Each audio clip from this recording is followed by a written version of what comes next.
ಕರಾವಳಿ ಭಾಗದಲ್ಲಿ ಮತ್ತೆ ನಕ್ಸಲರ ಆತಂಕ ಹೆಚ್ಚಾಗಿ ಕಾಡ್ತಾ ಇದೆ. ನಿನ್ನೆ ಕುಕ್ಕೆ ಸುಬ್ರಹ್ಮಣ್ಯದ ಸಮೀಪ ನಕ್ಸಲರು ಮನೆಯೊಂದಕ್ಕೆ ಬಂದು ಭೇಟಿಯನ್ನ ನೀಡಿದ್ರ ಅನ್ನುವಂತಹ ಪ್ರಶ್ನೆ ಸಂಜೆ 6 ಗಂಟೆ ಸುಮಾರಿಗೆ ಮನೆಗೆ ಬಂದಿದ್ದ ಶಂಕೆ ವ್ಯಕ್ತವಾಗ್ತಾ ಇದೆ.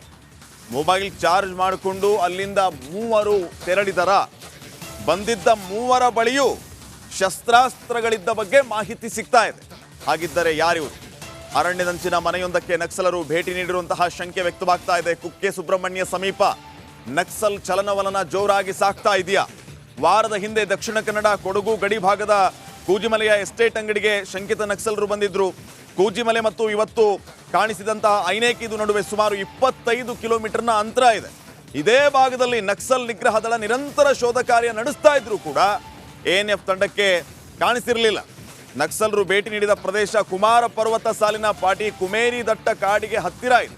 ಸೊ ಇಲ್ಲಿ ನಕ್ಸಲ್ ನಿಗ್ರಹ ಪಡೆ ಇಷ್ಟೊಂದು ಆಕ್ಟಿವ್ ಆಗಿದ್ರು ಕೂಡ ನಕ್ಸಲರು ಅದು ಹೆಂಗೆ ಬಂದು ಹೋಗ್ತಾ ಇದ್ದಾರೆ, ಯಾವ ರೀತಿ ಆಕ್ಟಿವ್ ಆಗಿದ್ದಾರೆ ಅನ್ನೋಂತಹ ಪ್ರಶ್ನೆ ಈಗ ಕಾಡ್ತಾ ಇದೆ. ಇದೇ ರೀತಿಯ ಆಕ್ಟಿವಿಟಿ ಈಗ ಅಲ್ಲಿನ ಜನರ ಆತಂಕಕ್ಕೂ ಕಾರಣ ಆಗಿದೆ.